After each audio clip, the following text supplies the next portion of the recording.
नमस्कार। मैं doctor Roshni Yahuda, president institute of environmental architecture and research, ASSOCHAM green building rating system की को चेयरमैन महाराष्ट्र चैप्टर और एनवायरमेंट एंड सस्टेनेबिलिटी की advisor science and technology park Pune भी हूँ।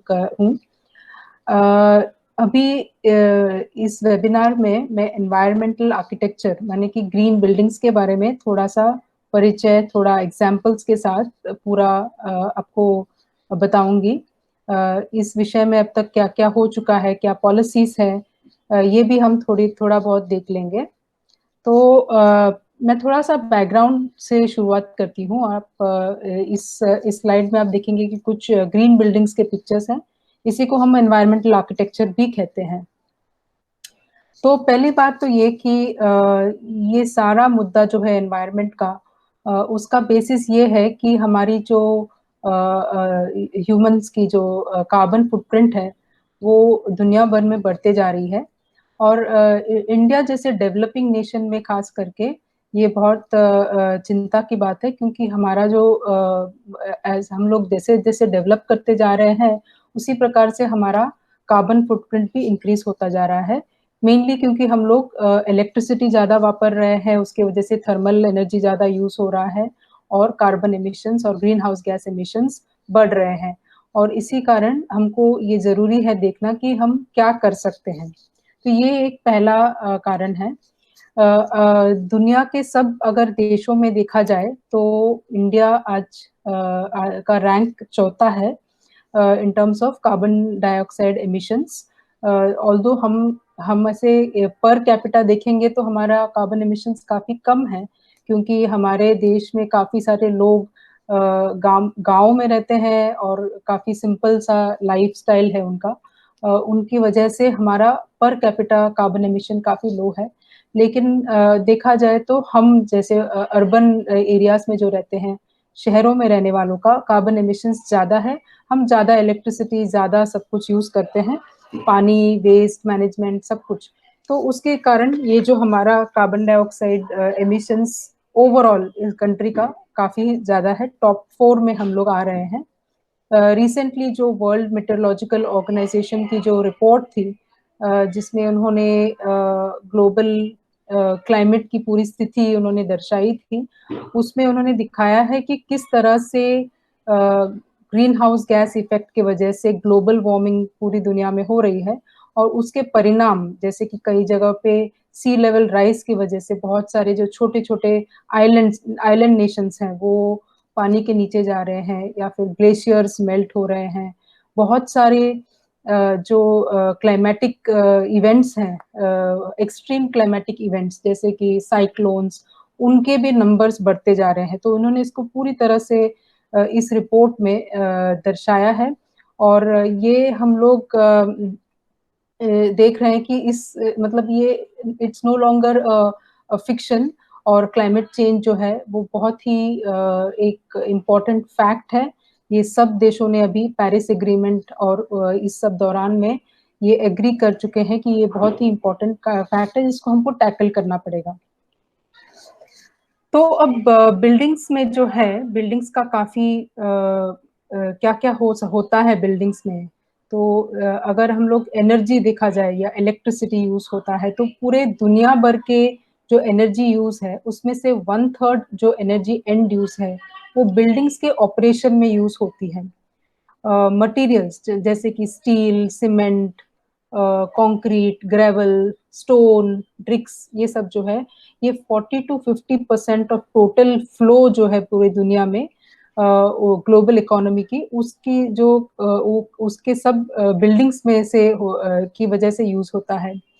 वाटर भी देखा जाए तो ऑपरेशनल बिल्डिंग्स में 12% हम लोग यूज करते हैं। पर इनडायरेक्टली और ज्यादा होता है, जैसे कि मटेरियल मैन्युफैक्चर, मटेरियल क्यूरिंग, इस सब में भी बहुत ज्यादा करीब 50% पानी बिल्डिंग्स और बिल्डिंग के मतलब जो कनेक्टेड एरियाज हैं उसमें यूज होता है। Waste 25 to 40% solid waste buildings में जनरेट होते हैं। और ये हम लोग न केवल म्युनिसिपल सॉलिड वेस्ट की बात कर रहे हैं, पर ऑल्सो डेमोलिशन वेस्ट, जैसे कि कोई पुराने बिल्डिंग्स टूट जाते हैं तो उसके वजह से करीब 25% वेस्ट तो सिर्फ डेमोलिशन वेस्ट की का ही होता है। हमारे मुंबई म्युनिसिपल कॉर्पोरेशन का भी देखें तो एग्जाम्पल, और ओवरऑल 30 to 40%, सो मतलब सबसे ज्यादा जो ग्रीन हाउस गैस एमिशंस का कारण है वो बिल्डिंग्स हैं। तो इस वजह से हम इस टॉपिक को लास्ट में भी 20-25 सालों में ये जो एनवायरमेंटल आर्किटेक्चर है, ग्रीन बिल्डिंग्स है, इसको थोड़ा इम्पोर्टेंस आ गया है और लोग अभी इसको काफी सीरियसली ले रहे हैं कि कैसे बिल्डिंग्स को ग्रीन बनाया जाए। वर्ल्ड ग्रीन बिल्डिंग काउंसिल नामक एक ऑर्गेनाइजेशन संस्था है, जिन्होंने रिसेंटली ये स्टैटिस्टिक्स 2019 में उन्होंने ये स्टैटिस्टिक्स ये रिपोर्ट रिलीज किया था, जिसमें बताया गया है कि बिल्डिंग और कंस्ट्रक्शन एक्टिविटीज से 39% टोटल कार्बन एमिशंस जा रहे हैं, मतलब टोटल करीब 40%। और इसमें से सिर्फ जो हीटिंग, कूलिंग और लाइटिंग, मतलब जो एयर कंडीशन हम लोग यूज करते हैं या फैंस यूज करते हैं या फिर लाइटिंग यूज करते हैं घरों में, उसमें उसके लिए उसके वजह से 28% जो है एनर्जी कंज्यूम होता है। बाकी जो एनर्जी 39% में जो 11% है, वो एनर्जी जो है वो उसको हम एम्बॉडीड एनर्जी कहते हैं या अपफ्रंट कार्बन कहते हैं। ये मतलब जो मटेरियल्स के अंदर चला गया और एम्बॉडीड एनर्जी के रूप में चला गया, तो उसको बनाने में जो एनर्जी लगती है वो भी इंक्लूड किया गया है।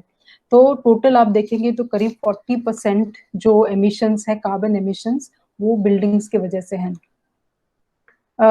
एक ये ग्राफ मैं आपको इंडिया के बारे में दिखाना चाहती हूँ कि अगर आप ऊपर वाला ग्राफ देखेंगे तो उसमें करीब 56% हमारी जो एनर्जी है, प्राइमरी एनर्जी, वो अभी भी कोल पावर से आ रही है। कोल, आप जानते हैं कि कोल जलाने से जो कार्बन डाइऑक्साइड एमिशन सबसे ज्यादा होता है और उसके वजह से काफी सारे और भी प्रॉब्लम्स है पोल्यूशन रिलेटेड। लेकिन ये स्टिल जो ऑयल, कोल और गैस हैं, ये जो फॉसिल फ्यूल्स हैं, वो अभी तक हम लोग बहुत यूज कर रहे हैं। रिन्यूएबल एनर्जी की मात्रा अभी तक 3 या 4% से ज्यादा नहीं है। और सेक्टर वाइज देखा जाए तो सेकेंड ग्राफ में आप देखेंगे नीचे, तो बिल्डिंग्स का यहाँ पर 29% का कंट्रीब्यूशन है एज पर ये 2019 का डेटा है। तो उसमें देखेंगे तो बिल्डिंग्स की 29% कंट्रीब्यूशन है इंडिया की बात करें तो। तो हमारा जो उद्देश्य है कि हम किसी तरह से अपने जो फॉसिल फ्यूल एमिशंस हैं, जो ऑयल, कोल और गैस की जो एमिशंस है, जो इलेक्ट्रिसिटी बेस्ड एमिशंस है, उसको किसी तरह से कम करें और बिल्डिंग को एनर्जी एफिशिएंट करें। तो उसके हम दो चीजें कर सकते हैं कि बिल्डिंग को एनर्जी एफिशिएंट बनाने के लिए उसका एम्बॉडीड एनर्जी, माने कि बिल्डिंग में ज्यादा एम्बॉडीड एनर्जी ना हो और उसका ऑपरेशनल एनर्जी भी कम हो। और ये कैसे कर सकते हैं, इसको मैं थोड़ा बहुत आपको डिस्क्राइब करूंगी। इसके अलावा दूसरा उद्देश्य ये भी है कि हम किस तरह से हम हमारे जो पर्यावरण में जो इम्पैक्ट हो रहा है बिल्डिंग्स के कंस्ट्रक्शन से, उसको किस तरह से रिड्यूस करें।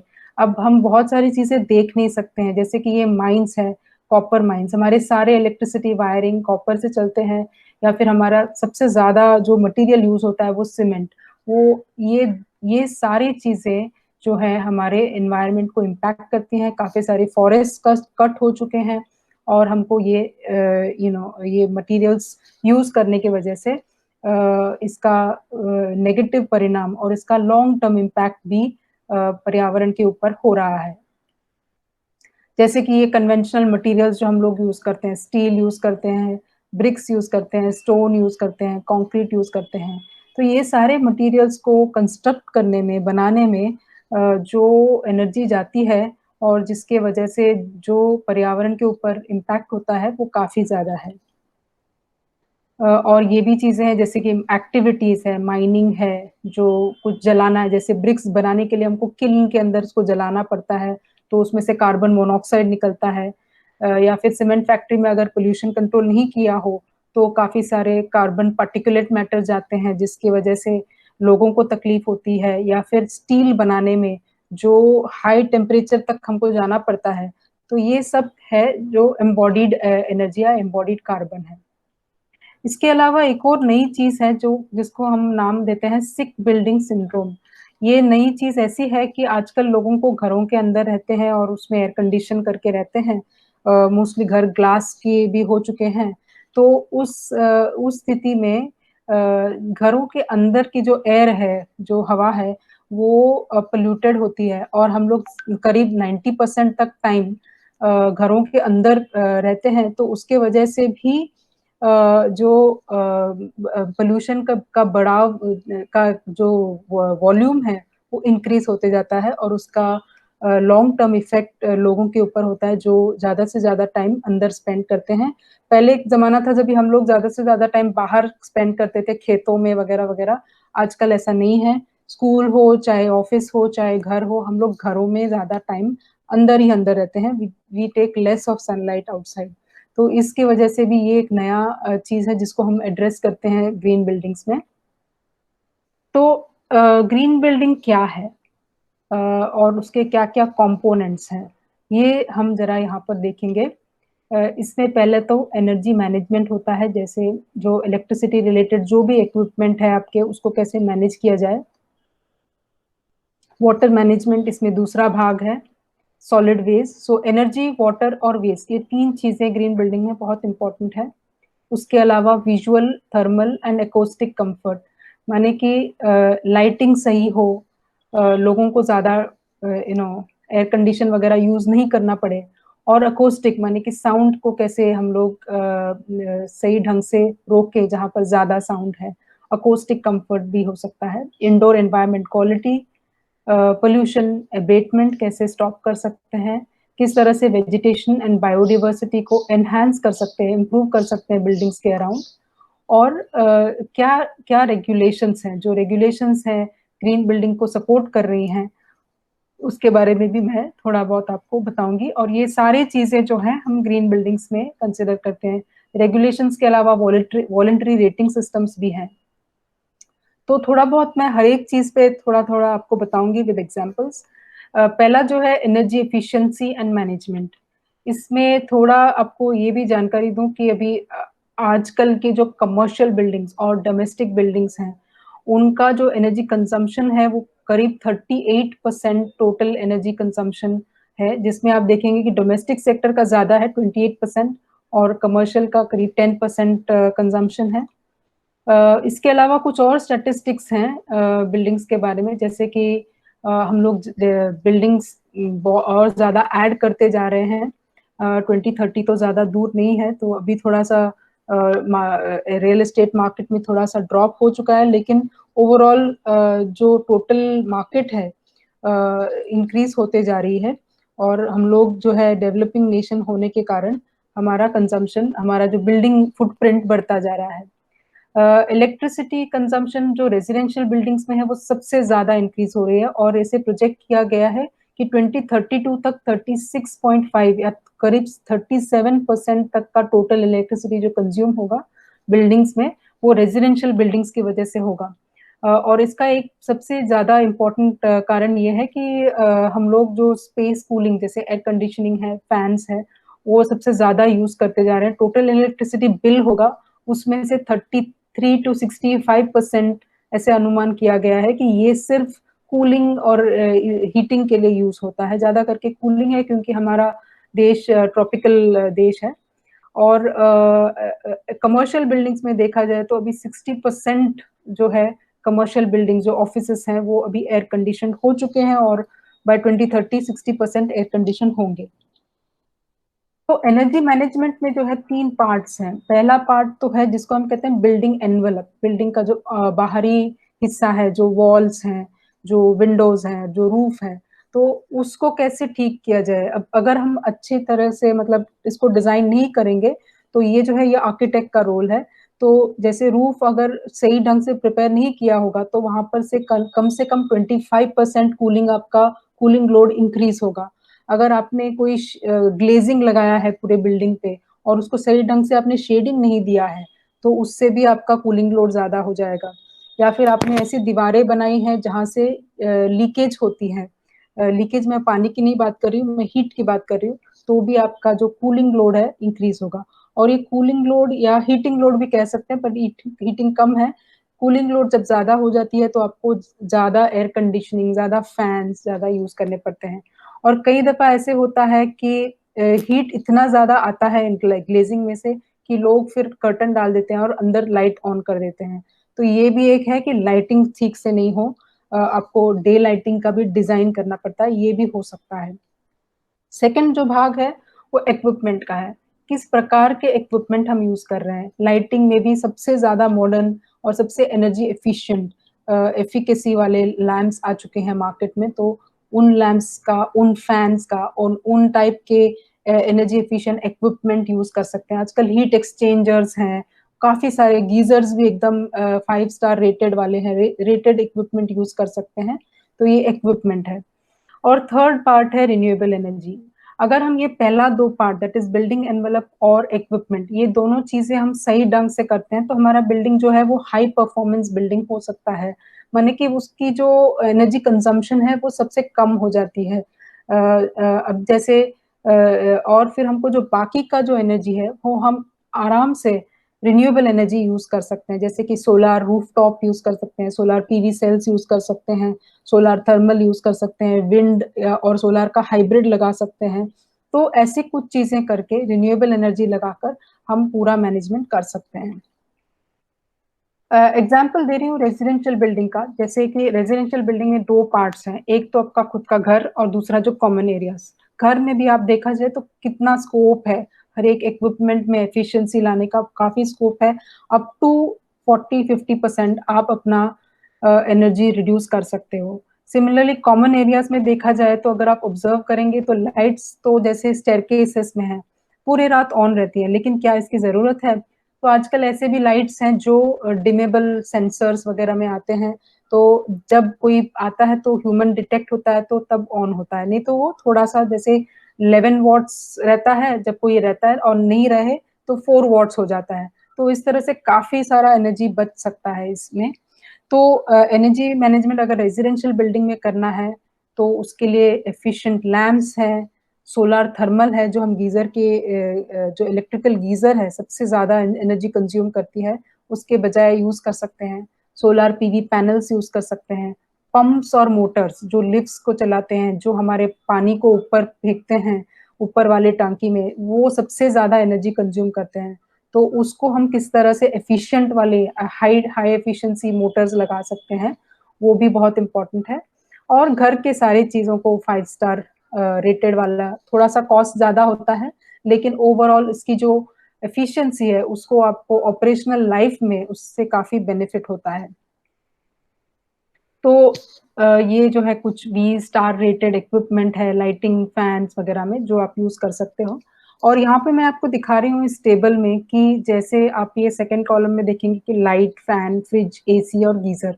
इसमें अगर आपने एनर्जी एफिशिएंट फिक्सचर्स लिए, तो आपका कितना टका सेविंग हो सकता है। तो आप देख सकते हो कि वो सबसे लास्ट कॉलम में कि अप टू 58% 60% तक का आपका सेविंग हो सकता है। माने कि आपका इलेक्ट्रिसिटी बिल जो है, वो हाफ से भी कम हो सकता है अगर आप एनर्जी एफिशिएंट इक्विपमेंट यूज़ करें। ये एक एग्ज़ाम्पल है एक बिल्डिंग का जहाँ पर हम लोगों ने एक अपार्टमेंट में सारे इक्विपमेंट वन बाय वन जैसे अलग-अलग सालों में चेंज किए थे, लेकिन उससे जो है एक इंडेक्स है EPI that is energy performance index जो कि kilowatt hour divided by square metre area होता है। तो इस बिल्डिंग का जो इस अपार्टमेंट का जो ईपीआई था इनिशियली हम देखेंगे तो 144 था और जैसे-जैसे इक्विपमेंट हम लाते गए तो उस तरह से वो 77 होता गया। 77 भी एक्चुअली हायर रेंज पे है अगर आप देखा जाए तो आप 30 टू 40 तक भी जा सकते हो। और इसमें हम लोगों ने जैसे कि गीज़र है, गीज़र के बजाय अगर हम लोग सोलर वाटर हीटर यूज़ करें तो और कम हो सकता है। इस प्रकार अगर आप 77 से 30-40 और 30-40 से 15 तक आ जाओगे, तो आपका बिल्डिंग जो है वो या अपार्टमेंट या जो भी है वो नेट ज़ीरो एनर्जी कहलाएगा। तो मतलब इस तरह से आप इसको कम करते जा सकते हो और बिल्कुल कार्बन एमिशंस और कार्बन फुटप्रिंट आपका कम हो सकता है। यहाँ पर कुछ उदाहरणें मैंने दिखाई हैं कि कैसे कौन से चेंज करने से आपको क्या फ़र्क होता है। टिपिकली जो एक्सिस्टिंग अगर आपका 36 वॉट का फ्लोरेसेंट ट्यूब लाइट है, उसको अगर आपने 18 वॉट एलईडी जिसका लाइट आउटपुट करीब करीब सेम है या उससे ज्यादा ही है, लेकिन आपको उससे क्या फायदा होगा, उसका एनुअल सेविंग्स क्या है, और सिंपल पे बैक 4 महीनों में आपको उसका कॉस्ट वापस मिल सकता है। सो सिमिलरली अगर ये आपका फ्लोरेसेंट ट्यूबलाइट्स को अगर आपने लॉबी में डिमेबल लाइट जो है उससे चेंज कर दिया, तो उससे क्या होगा, आपको 5 महीनों में पूरा उसका पे बैक हो जाता है। और उसके बाद जो है आपका जो पर एनर्जी कंजम्पशन है वो बहुत ही कम रहता है। तो इसके ऐसे फायदे हैं, मैं आपको थोड़ा बहुत एग्जांपल्स दे रही हूँ। सिमिलरली फैन, आजकल जो डीएसएम पॉलिसीज हैं, सारे कंपनीज को डीएसएम पॉलिसीज करने होते हैं, और उसमें उन्होंने एक्सचेंज आप अपने जो पुराने फैंस हैं उसको एनर्जी एफिशिएंट फैंस, जो अभी 60 वॉट्स के फैंस होते हैं पुराने, और उसको अगर आप एनर्जी एफिशिएंट फैंस के साथ एक्सचेंज कर सकते हो, आपको हाफ रेट या उससे भी कम रेट में आपकी खुद की इलेक्ट्रिसिटी कंपनी आपको दे देगी। ये काफी लोगों को पता नहीं है। तो उसके वजह से आपका कम से कम जो सेविंग्स है वो काफी मतलब ज्यादा है, और मतलब ये डायरेक्ट सेविंग्स तो आपका 50% हो ही जाता है। इसमें थोड़ा सा लॉन्गर ड्यूरेशन है क्योंकि हम लोगों ने हायर कॉस्ट कंसिडर किया है। इस तरह से ये एक एग्जांपल आपको दिखा रही हूँ कि एक जगह पे हमने जहाँ पर ये किया था टोटल, तो 1 साल में ये सब चेंजेस जो है करने के बावजूद 1 साल में पूरा पे बैक मिल सका उनको। तो मतलब इसका काफी फायदा है क्योंकि उसके बाद जो बिल आएगा उसमें कोई आपको ज्यादा इलेक्ट्रिसिटी कंजम्पशन नहीं होगा। सिमिलरली जो पार्किंग एरिया है, लाइटिंग, इसमें भी सब बहुत सारे चीजें हम कर सकते हैं जिससे कि जो एनर्जी कंजम्पशन है वो कम हो जाए। ये भी उसी का एग्जांपल है कि पार्किंग एरिया कॉमन एरियाज में जब चेंज किया गया तो सिंपल पे बैक पीरियड स्टेयरकेस एरिया में सिर्फ 4 महीनों में, और पैसेज एरिया में 5 मंथ्स में, और टोटल अबाउट 10 मंथ्स में टोटल जो है पे बैक उसका हो गया, मतलब जो इनिशियल कॉस्ट था उसका रीपेमेंट हो गया through lower energy consumption. Similarly ये जो कुछ जगहों पे डीजी सेट्स यूज कर सकते हैं, करते हैं लोग बिल्डिंग्स में, बिकॉज वहाँ पर कंस्टेंटली जो है उनकी लो वोल्टेज की प्रॉब्लम होती है या फिर इलेक्ट्रिसिटी कांस्टेंट नहीं मिलता है, तो डीजी सेट्स यूज करते हैं। तो उसमें भी अगर स्टार रेटेड और पंप्स में भी अगर हायर एफिशिएंसी वाले लेंगे तो उसमें काफी फायदा है।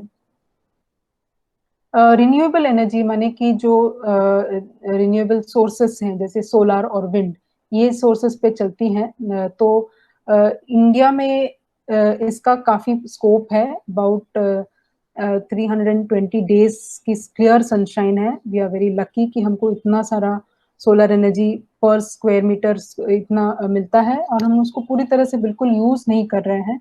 स्पेशली हमारे टेरेस आप देखेंगे तो सारे के सारे खाली पड़े हैं, और इनमें बहुत पोटेंशियल है कि हम सब जगह पर ये यूज करें, जितना हो सके इतना यूज करें। इसमें 2 चीजें हम कर सकते हैं। एक तो सोलर थर्मल, माने कि जो सोलर एनर्जी की जो थर्मल कंपोनेंट है या जो हीट कंपोनेंट है, वो उससे हम पानी को गर्म कर सकते हैं। आजकल टेक्नोलॉजी ऐसी आई हुई है कि थर्मल से हम एनर्जी भी, इलेक्ट्रिसिटी भी जनरेट करते हैं, और वो ज्यादा एफिशिएंट है। दूसरा ये है कि हम जो सोलर एनर्जी की लाइट कंपोनेंट है, फोटो कंपोनेंट, लाइट कंपोनेंट से फोटोवोल्टिक पैनल्स यूज करके इलेक्ट्रिसिटी डायरेक्टली जनरेट करते हैं। ये डीसी पावर होता है और उसको एसी में कन्वर्ट किया जाता है। तो सोलर वाटर हीटर सिस्टम देखेंगे तो काफी टाइप्स के हैं, जैसे कि सेल्फ फोर्स्ड फ्लो वाले हैं जिसमें पंप लगते हैं, या फिर जो सेल्फ वाले फ्लो हैं जिसमें पंप्स नहीं लगते हैं, थर्मोसाइफन सिस्टम कहते हैं हम इनको, वैसा टाइप के। और अलग अलग टाइप के पैनल्स भी आते हैं, कुछ ज्यादा एफिशिएंट है, कुछ कम एफिशिएंट है। जैसे कि ये मेटल इवैक्यूएटेड ट्यूब कलेक्टर्स हैं जो वो सबसे ज्यादा एफिशिएंट है, और आपको मतलब काफी पानी अच्छा इसमें मिलेगा। इसमें एक ही इशू है कि मॉनसून के पीरियड में ये थोड़ा सा कम काम करने लगता है, क्योंकि जो हीट सोलर एनर्जी की जो हीट कंपोनेंट है वो क्लाउड से ढक जाती है। तो उस टाइम पे बैकअप के लिए या तो बैकअप गीजर या तो आपका इलेक्ट्रिसिटी गीजर यूज कर सकते हैं। तो ये 4 मंथ्स में थोड़ा सा इसकी इशू है, स्पेशली इंडिया में, लेकिन वो भी हम ओवरकम कर सकते हैं।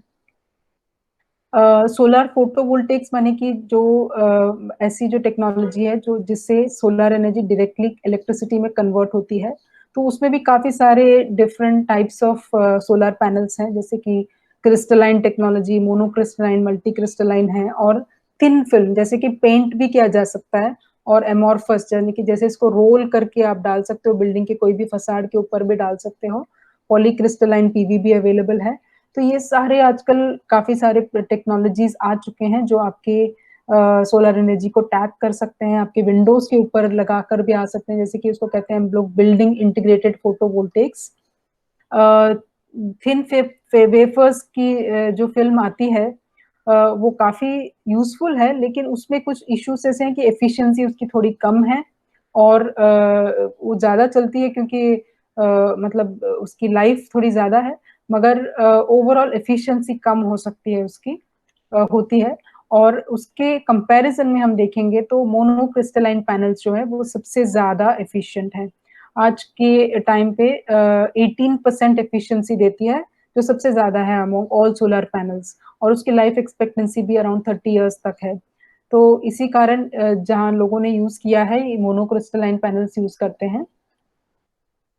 कुछ एग्ज़ाम्पल्स है जैसे कि ये डोंबिवली में एक हाउसिंग सोसाइटी ने अपने बिल्डिंग में डाला है जो G+12 बिल्डिंग है और G+16 बिल्डिंग में डाला है। तो उसमें उन्होंने हाइब्रिड सिस्टम यूज़ किया है जैसे कि सोलर पैनल्स और विंड दोनों का कॉम्बिनेशन यूज़ किया है। अभी तो ये पास्ट 2 इयर्स नहीं एक्चुअली एटलीस्ट 4-5 इयर्स के होंगे।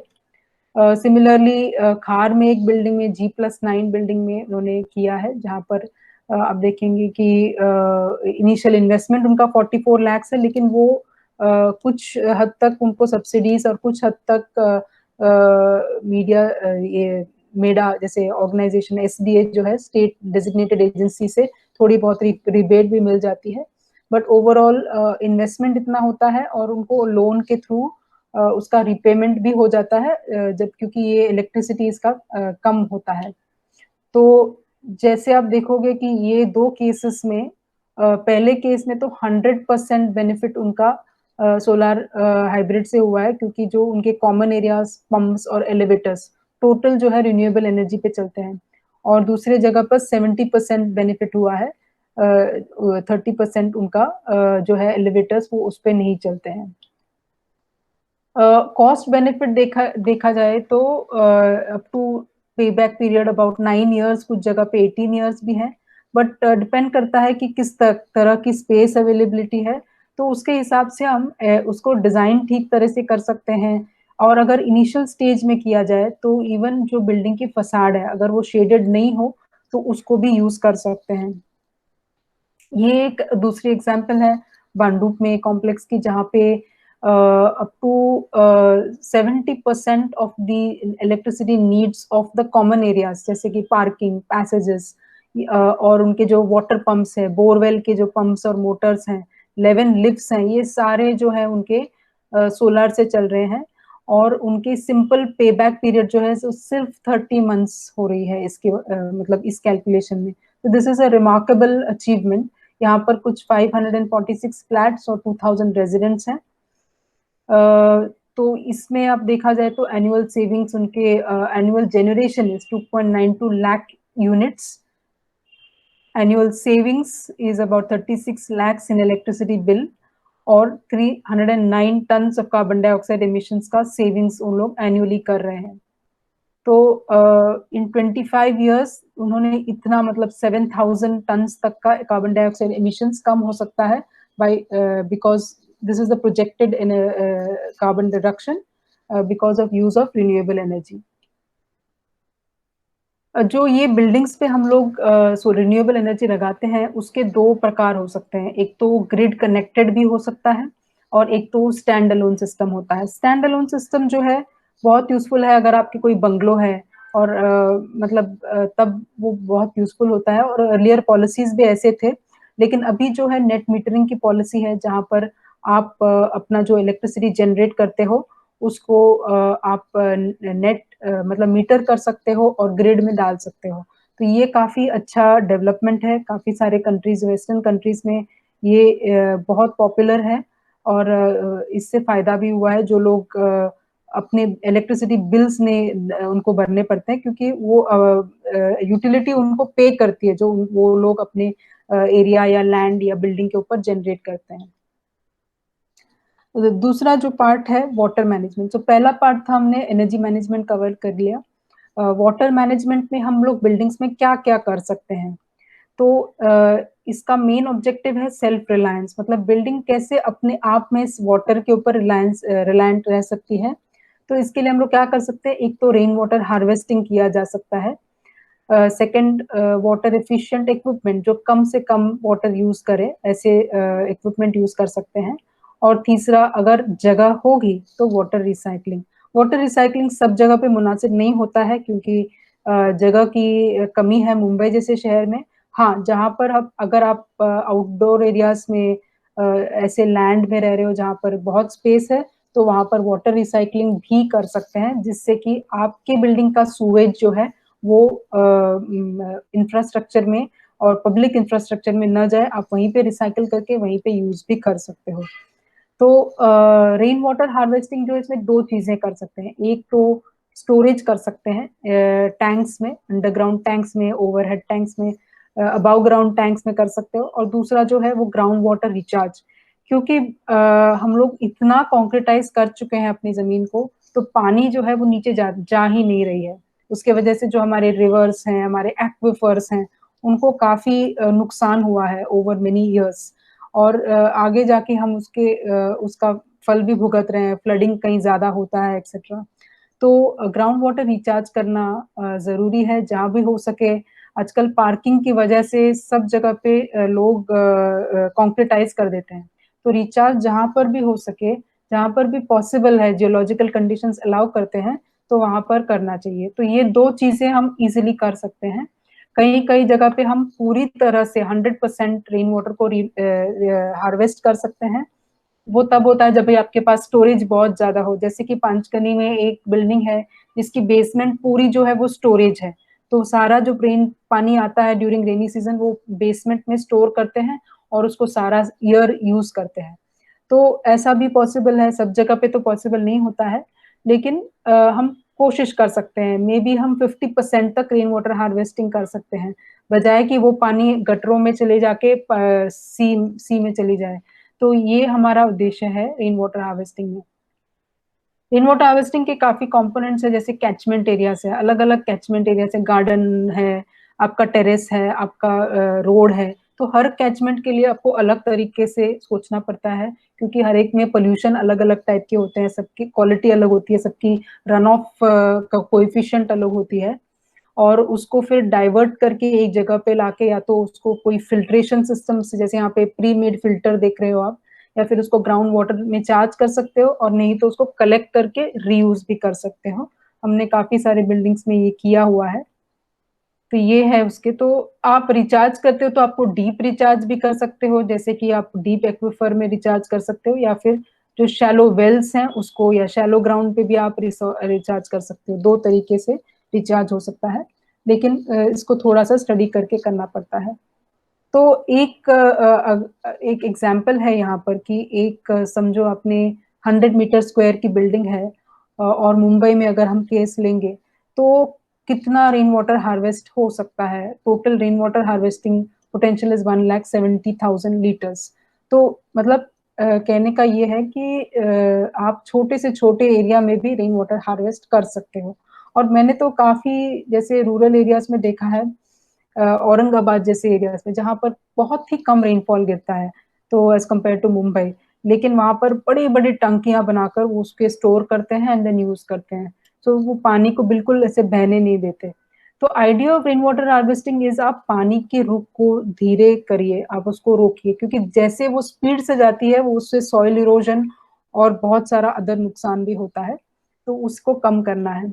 और प्लांटेशन भी कर सकते हैं, प्लांटेशन से ज्यादा एब्सॉर्प्शन, ज्यादा रिचार्ज होता है।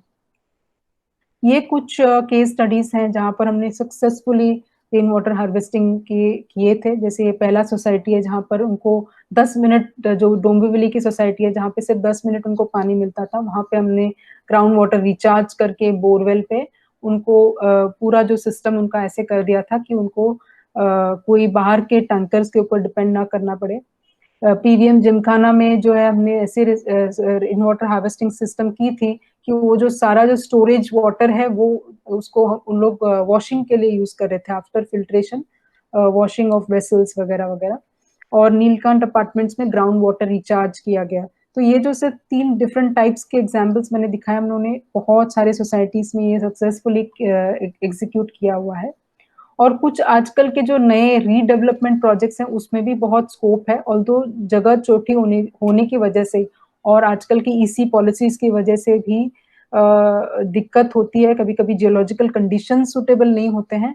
लेकिन एज एन एग्जाम्पल मैंने यहाँ पे दिखाया है कि एक हाई राइज बिल्डिंग में किस तरह से हम लोगों ने रिचार्ज करवाया है, परकुलेशन पिट्स यूज करके, baffle walls, storm water system को भी यूज किया, ओपन वेल्स क्रिएट किए, इस तरह से रिचार्ज रेन वाटर हार्वेस्टिंग कर सकते हैं। वाटर एफिशिएंट इक्विपमेंट यानी कि कम पानी इस्तेमाल करने वाले जो इक्विपमेंट है वो हम यूज कर सकते हैं। इसमें देखेंगे तो जैसे लैंडस्केप में आप ड्रिप यूज कर सकते हो, जहाँ पे हाई राइज बिल्डिंग्स है वहां पे प्रेशर रेगुलेटिंग वॉल्स यूज हो सकते हैं। ड्यूअल फ्लश सिस्टम तो आजकल सब जगह पे ही है, जिसमें इंस्टेड ऑफ 20 लीटर्स के बजाय आप 3 to 6 लीटर्स ही यूज करते हो, तो एवरी टाइम यू फ्लश आपका फ्लश कम से कम पानी यूज करता है। और दूसरा, फॉसेट्स में अगर आप एडिटर्स बिठा दो तो उसकी वजह से फ्लो जो है आपको ऐसे लगेगा कि बहुत फ्लो आ रहा है, लेकिन एक्चुअली फ्लो कम होता है। तो वो भी एक वाटर एफिशिएंट इक्विपमेंट है। तो इस तरह से कुछ ऐसे इक्विपमेंट आप यूज कर सकते हो जिससे कि आपकी वाटर यूजेज कम हो जाए। और फिर जैसे मैंने आपको कहा कि वाटर को आप रिसाइकल भी कर सकते हो, और रिसाइकल के लिए हम लोग एडवाइस करते हैं कि decentralised waste water treatment system या डीवॉट सिस्टम करके है जो है वो यूज करें, जिसमें कोई भी मैकेनिकल पार्ट्स नहीं होते, कोई इलेक्ट्रिसिटी यूज नहीं होता है। इसमें जो है 4 स्टेप सिस्टम है सिंपल सा, जिसमें कि जैसे कि सिर्फ पानी जो एक्वाटिक प्लांट्स जो है या फिर स्पेशल प्लांट्स है उनके रूट्स के एरेशन की वजह से पानी को हम ट्रीट करते हैं। ये कुछ एग्जांपल्स हैं रीड बेड सिस्टम से, कहा कैसे पानी को ट्रीट किया गया, डिफरेंट डिफरेंट एग्जांपल्स हैं थ्रू आउट, ये सब एक्चुअल प्रोजेक्ट्स हैं। थर्ड जो पार्ट है solid waste management, so energy management, water management और solid waste management. I think ये बात तो सबको ही पता होगा, लेकिन बिल्डिंग्स में क्या हो सकता है, तो हम लोग एम कर सकते हैं कि एक जीरो वेस्ट बिल्डिंग या जीरो वेस्ट सोसाइटी हो सके। तो उसमें पहला चीज तो वेस्ट सेग्रीगेशन, दूसरा जो है ऑर्गेनिक वेस्ट को ऑन साइट कैसे मतलब किसी तरह से रिसाइकल कर सके, या तो कंपोस्टिंग, वर्मी कंपोस्टिंग कर सकते हैं। और रिसाइक्लेबल्स का हम लोग ध्यान रखें, जैसे कि ई वेस्ट हो तो उसको सेग्रीगेट करें, या फिर प्लास्टिक वगैरह हो तो उसको सेग्रीगेट करके रिसाइकलिंग के लिए भेजते हैं, इस तरह से। हम सभी जानते हैं कि सॉलिड वेस्ट के क्या इश्यूज हैं, हम लोग प्रीशियस लैंड यूज कर रहे हैं डंप करने के लिए, और इसकी जो परिणाम भी है पोल्यूशन वाइज भी, और काफी लोगों को हेल्थ के इश्यूज हो चुके हैं इसकी वजह से। और ये सिर्फ मुंबई की ही स्टोरी नहीं है, हर सिटी में ये इशू है। Air pollution, soil, ground water, marine pollution, odour, bio aerosols. आजकल तो बायो एरोसॉल्स भी बहुत ही डेंजरस है, क्योंकि कोविड जैसे सिचुएशन में इस कचरे में क्या होता है हम कह नहीं सकते। तो ये सब प्रॉब्लम्स ज्यादा नहीं होंगी अगर हम लोग सिंपल सेग्रीगेशन और वेस्ट मैनेजमेंट यूज करें तो। अगर इंडिविजुअल सोसाइटीज बिल्डिंग्स में अगर वेस्ट मैनेजमेंट किया जाए तो सिविक इंफ्रास्ट्रक्चर भी पे भी लोड कम हो जाएगा, बिकॉज हमेशा हम ब्लेम करते हैं कि म्यूनसिपैलिटी ठीक से काम नहीं कर रही है या ऐसा कुछ, लेकिन इसका ये भी है कि हमारा भी काफी रिस्पॉन्सिबिलिटी बनता है segregation of waste and treatment as much as possible. तो ये जो है वेस्ट ऑडिट की बात है, तो वेस्ट ये देखना जरूरी होता है कि किस प्रकार के वेस्ट हैं, और उसके हिसाब से वेस्ट मैनेजमेंट करते हैं हाउसिंग सोसाइटीज में। एंड देन उसके हिसाब से एग्जैक्टली किस प्रकार का मतलब कंपोस्टिंग है या बायोगैस है या इलेक्ट्रिक कंपोस्टिंग है, जगह ही नहीं है बिल्कुल तो इलेक्ट्रिक कंपोस्टिंग कर सकते हैं, लेकिन उसमें इलेक्ट्रिसिटी कंज्यूम होगा, या वर्मी कंपोस्टिंग भी कर सकते हैं, जो थोड़ा सा डेलिकेट चीज है और जिसको कांस्टेंट मॉनिटरिंग की जरूरत होती है। या फिर सिटी फार्मिंग जैसे चीज कर सकते हैं। ये जो है सिटी फार्मिंग एक ऐसा कॉन्सेप्ट है जहाँ पर वेस्ट जो है डायरेक्टली प्लांट्स में डाला जाता है, और उसका एक टेक्निक है जो आरटी दोषी ने डेवलप किया था उनके फार्म, उनके जो बांद्रा में रेजिडेंस में काफी अच्छा उन्होंने टेरेस डेवलप किया था रादर, सॉरी, लेट डॉक्टर दोषी ने। और ये टेक्निक काफी लोगों ने अपनाया है, अभी इसको अर्बन लीव जैसे ऑर्गेनाइजेशन भी इसके ऊपर काम कर रही है। तो मतलब waste segregation is very important. Schools में हम काफी ये कह रहे हैं कि आप अपने सब जगह पे अवेयरनेस के लिए एटलीस्ट ऐसे इस प्रकार के वेस्ट सेग्रीगेशन यूनिट्स बनाएं जहां पर लोग अपने अपने वेस्ट डाल सकें।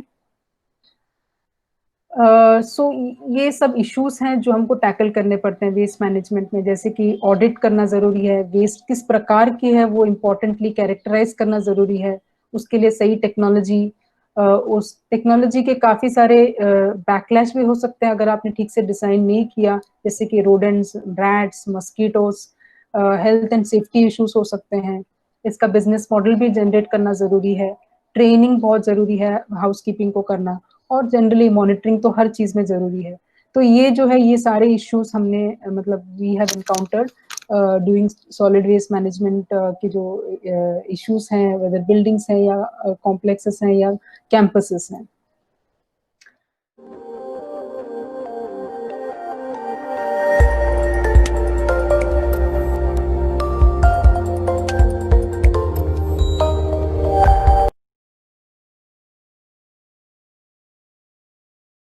सो नेक्स्ट जो पार्ट है eco friendly building materials, specially जब भी नए बिल्डिंग बनते हैं तो किस प्रकार के बिल्डिंग मटेरियल यूज करने चाहिए, इसके ऊपर भी ग्रीन एनवायरमेंटल अप्रोच जो है वो इस तरह से है।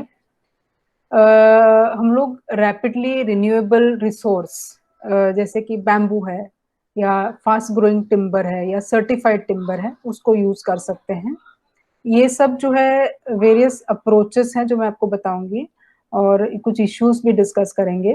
तो आजकल बैम्बू में काफी एडवांसमेंट हुआ है, मतलब कि कुछ कंट्रीज में तो bamboo has been declared as a structural material. Recently public works department में भी बैम्बू को ऑफिशियली अपनाया गया, उसको डीएसआर में लाया गया है और डिस्ट्रिक्ट शेड्यूल रेट्स में है। और bamboo can be used as a structural component और even as a non structural component in building. So treated bamboo और उसका पूरा डिस्क्रिप्शन दिया हुआ है। So this is one of the materials which is the latest or the new material for buildings. उसके अलावा अगर रिसोर्स जो वेस्ट रिसोर्सेस हैं उसको भी यूज कर सकते हैं, जैसे कि अभी सेल्वेज, मतलब कि जो पुराने घरे हैं, समझो अभी मुंबई में सबसे ज्यादा हम लोग रीडेवलपमेंट प्रोजेक्ट्स करते हैं, तो उसमें जो है पुराने दरवाजे होते हैं, तो उसको किस तरह से हम लोग रीयूज कर सकते हैं। या फिर इंडस्ट्रियल वेस्ट है, तो इंडस्ट्रियल वेस्ट में फ्लाई ऐश ब्लॉक्स हैं जो जो कि thermal power plant, coal power plant का एक आउटपुट है फ्लाई ऐश, तो उसको आजकल यूज करते हैं। अप टू 40% या उससे भी ज्यादा आजकल कंपोनेंट्स मिक्स किए जाते हैं रेगुलर ब्रिक्स में, और फ्लाई ऐश ब्लॉक्स यूज किए गए हैं जिनके थर्मल कैरेक्टरिस्टिक्स भी अच्छे हैं। मतलब कि अगर आप ये फ्लाई ऐश ब्लॉक्स यूज करोगे तो आपका आपका बिल्डिंग ज्यादा एनर्जी एफिशिएंट भी रहेगा। नहीं तो आप बगास बोर्ड्स यूज कर सकते हो, टेराजो फ्लोरिंग यूज कर सकते हो। बैम्बू जो है वो ऑल्सो स्कैफोल्डिंग के लिए यूज किया जाता है। आजकल बैम्बू को रिप्लेस करके काफी मॉडर्न चीजें आ गई हैं, जैसे कि स्टील यूज करते हैं, लेकिन still bamboo is used in most of the places and it is quite good because it it can be reused many many times. तो ये सब जो है एडवांटेजेस है, प्लस जो पुराने डोर्स हैं हम यूज कर सकते हैं, या डोर्स या विंडोज भी यूज कर सकते हैं। ऐसे मटेरियल्स यूज करें जो कि जिनका पोल्यूशन, जिनको बनाते वक्त कम पोल्यूशन हो वाटर, सॉइल में और एयर में। तो जैसे कि मैं कह रही थी आपको कि ब्रिक्स बनाते वक्त कार्बन मोनोऑक्साइड रिलीज होता है, और उसको इस तरह से भी बनाया जा सकता है कि हम मतलब पोल्यूशन कम करेंगे, या ऐसे किल्न्स यूज करें जो बहुत एफिशिएंट हो, तो वो भी हो सकता है। या फिर हम लोग नए मटेरियल्स देख सकते हैं, जैसे कि कंप्रेस स्टेबलाइज्ड अर्थ ब्लॉक्स हैं, या फिर एल्यूमिनियम, या फिर मड ब्लॉक्स हैं, या फिर पीवीसी है। ये मटेरियल्स जिसमें PVC sorry is a negative in the sense that उसके मैन्युफैक्चर में काफी सारा पोल्यूशन होता है, वाटर पोल्यूशन स्पेशली, तो ये अवॉइड किया जाए। मटेरियल्स जो बायोडिग्रेडेबल हो, जो कि एंड ऑफ लाइफ में can go back into the earth, ऐसे भी मटेरियल्स हम यूज कर सकते हैं। तो एक एग्जांपल ऑफ कोर्स बैम्बू है, उसके अलावा टिम्बर है, स्ट्रॉ है, एग्रीकल्चरल बाई प्रोडक्ट जैसे कि राइस हस्क आजकल यूज किया जाता है मटेरियल्स में, राइस स्ट्रॉ यूज करते हैं। तो काफी सारे जो इंडस्ट्रियल और एग्रीकल्चरल वेस्ट भी यूज किए जाने लगे हैं। ऐसे मटेरियल्स यूज करें जो कि जैसे कि मैंने आपको कहा कि जिसके अच्छी यू वैल्यू हो, थर्मल प्रॉपर्टीज जो है वो ऐसे हो कि जो कोएफिशिएंट ऑफ ट्रांसमिशन जो उसमें है कम हो जाए, तो ऐसे भी मटेरियल्स यूज कर सकते हैं। और या फिर ऐसे मटेरियल जो कि रिसाइक्लेबल या रीयूजेबल हो, ऐसे जैसे कि स्टील। या फिर हम ऐसे भी ब्लॉक्स यूज करने लगे हैं, जैसे आप राइट हैंड साइड में देखोगे तो ये जो है इसको हॉलो ब्लॉक कहते हैं। तो इसमें क्या होता है, इतना सारा मटेरियल कम होता है। या फिर जैसे हम लोग स्लैब में आजकल फिलर स्लैब यूज करते हैं, जो कि आर्किटेक्ट लॉरी बेकर ने इंट्रोड्यूस किया था, जिसमें कि कंक्रीट का कंजम्पशन कम होता है। स्लैब का उतना परसेंटेज जहाँ पे हम फिल करते हैं कोई वेस्ट मटेरियल से या फिर कोई मैंगलोर टाइल जैसे मटेरियल से हम लोग रिप्लेस कर सकते हैं। कोकोनट शेल जो कि एक वेस्ट है, उसको हम लोग कुछ नहीं कर सकते, तो वो भी आजकल उसका शेल पैनल बनने लगा है। कॉयर का भी हम लोग बोर्ड्स बनाते हैं आजकल। फेरो सीमेंट है जो कि बहुत पतली होती है as compare to regular walls, concrete की वॉल्स है, फेरो सीमेंट पतली होती है और वो यूज कर सकते हैं। या फिर प्री फैब्रिकेटेड पैनल्स यूज कर सकते हैं जिसमें कम पोल्यूशन, मतलब सब they are manufactured in one place and brought on site. या फिर जैसे ये फिलर स्लैब्स हैं, जहाँ पर सीमेंट की मात्रा को कम करने के लिए हम लोग मटके यूज कर रहे हैं, as an example in this particular roof. तो उससे क्या है कि आपका सीमेंट कंजम्पशन कम होगा, स्ट्रेंथ वही रहेगा लेकिन आपका कंजम्पशन कम होगा, क्योंकि स्टील जो है, स्टील रीइंफोर्समेंट इसके बीच में से जाती है। ये सब कुछ अलग-अलग एग्जांपल्स हैं, किस तरह से हम लोग अलग मटेरियल्स यूज़ कर सकते हैं। ये जो है कैविटी ब्लॉक्स है या फिर रैट ट्रैप बॉन्ड है। ये जो लेफ्ट साइड में है इसको हम रैट ट्रैप बॉन्ड कहते हैं। ये एक particular type of construction style है, जिससे कि आपकी मटेरियल कम हो जाए लेकिन जो आपकी बिल्डिंग की इंसुलेशन ज़्यादा हो जाती है कैविटी की वजह से।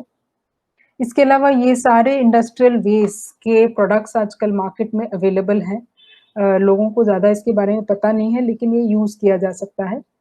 फिर सिमिलरली एग्रीकल्चरल और इंडस्ट्रियल वेस्ट भी है, जैसे ये सारे wheat straw, coir, sisal, jute, bagasse, cotton stalks, इन सब के जो है मटेरियल्स आजकल अवेलेबल है मार्केट में।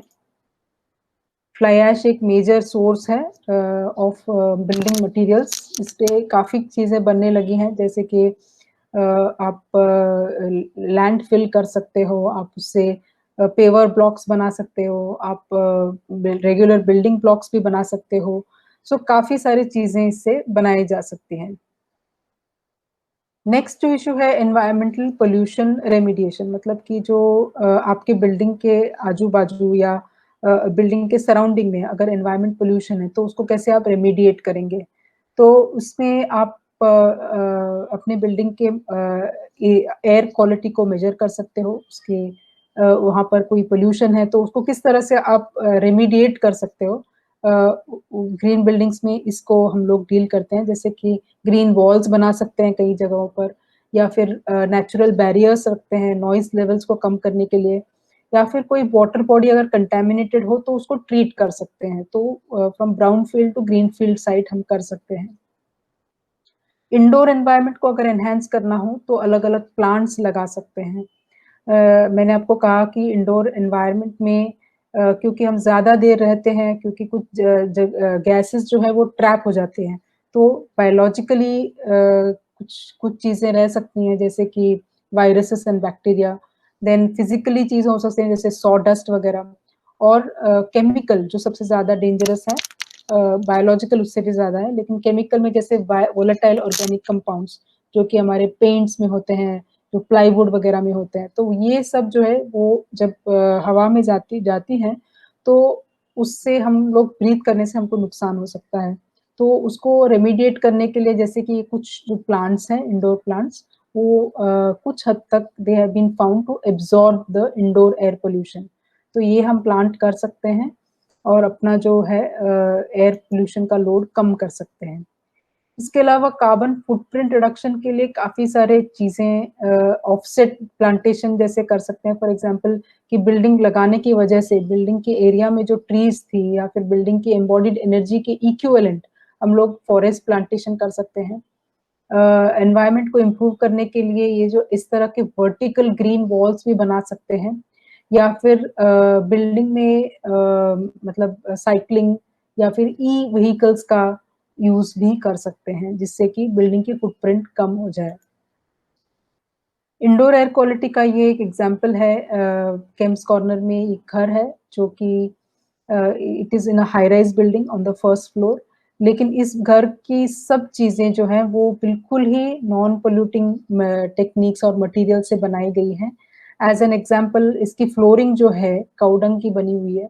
इसके वॉल्स सारे लाइम के बने हुए हैं और टिपिकल वो राजस्थानी स्टाइल के बनाए हुए हैं। वो वर्कर्स राजस्थान के आके उसको जेम्स से मतलब सॉफ्ट करते हैं, तो इसका और जैसे कि कैस्टर ऑयल यूज़ करते हैं इसमें, तो इस घर में पहले तो कोई भी पेस्ट नहीं है, कोई भी कॉकरोच वगैरह-वगैरह नहीं आते हैं because of the use of lime और and cow dung and copper and other things. दूसरे इसमें कोई भी हार्मफुल एडहेसिव्स जैसे कि जो आजकल के मॉडर्न एडहेसिव्स होते हैं, वो काफ़ी वोलेटाइल ऑर्गेनिक कंपाउंड्स रिलीज़ करते हैं, वो बिल्कुल यूज़ नहीं हुए हैं। कैस्टर ऑयल यूज़ किया जाता है इंस्टेड ऑफ इलेक्ट्रिसिटी, सो उसके वाइब्स ही अलग हैं।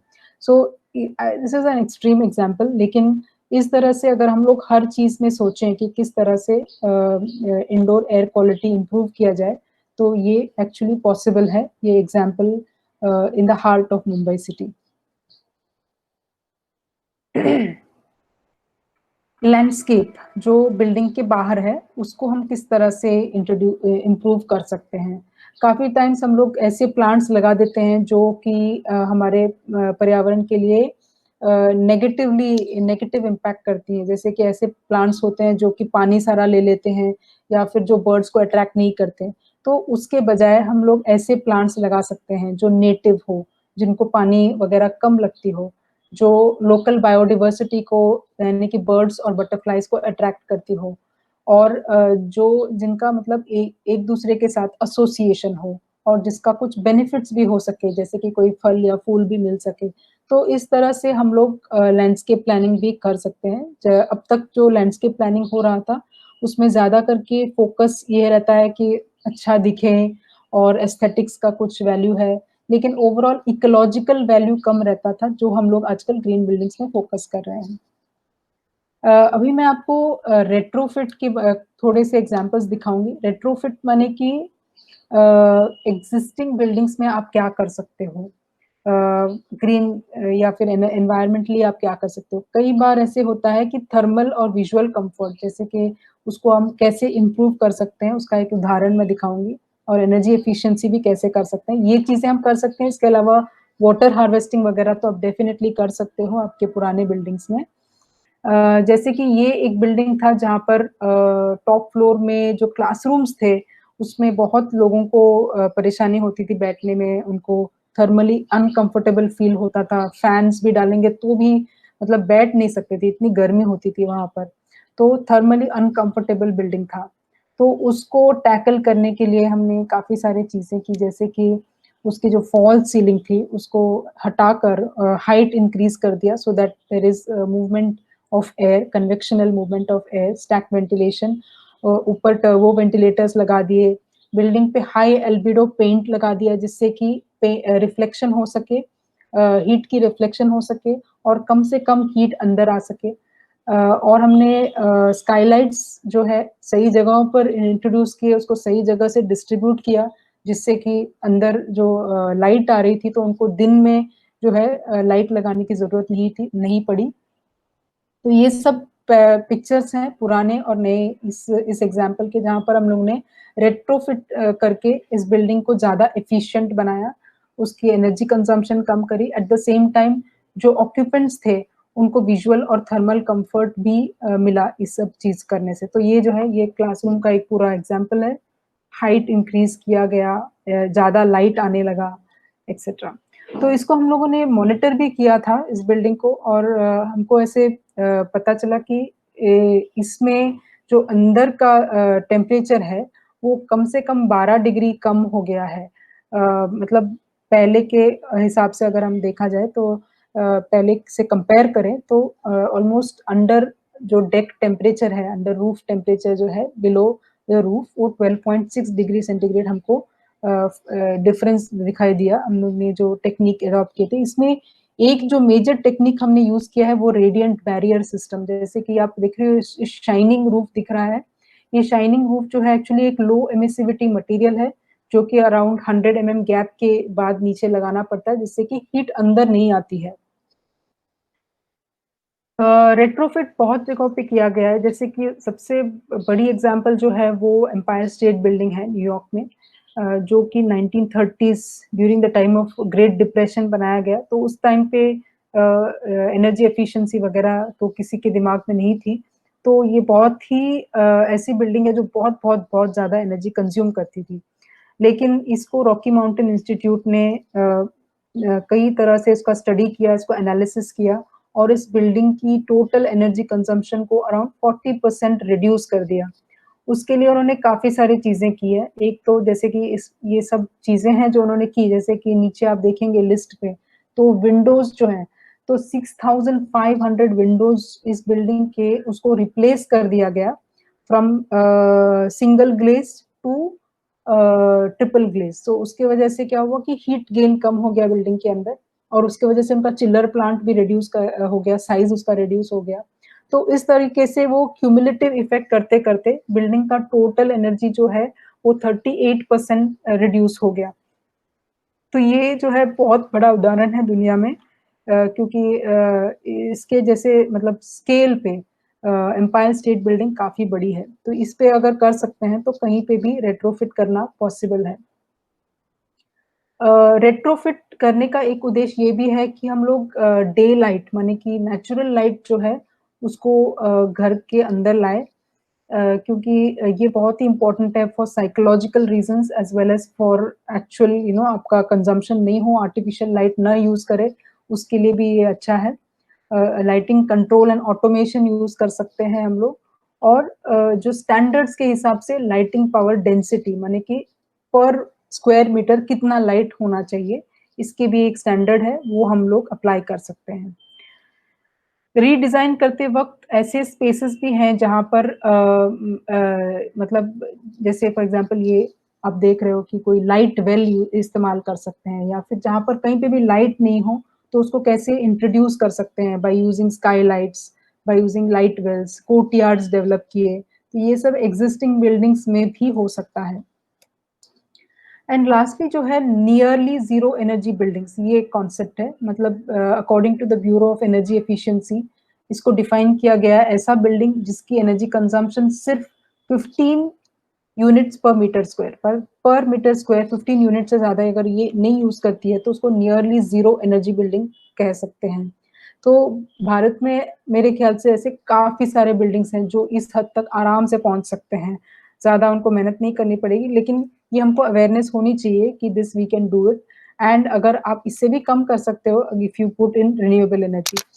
तो इंडिया में we have one example, Paryavaran Bhavan यही दिल्ली में है, जो कि India's first net zero energy building है, जिसमें कि 75% जो है उन्होंने नेचुरल डे लाइट के लिए डिज़ाइन किया है इस बिल्डिंग को, और जो 930 किलोवाट पीक पावर है, उसके रूफ में उतने सोलर पैनल्स लगा दिए हैं। तो ये बिल्डिंग ना केवल ज़ीरो एनर्जी है, लेकिन नेट पॉज़िटिव बिल्डिंग है।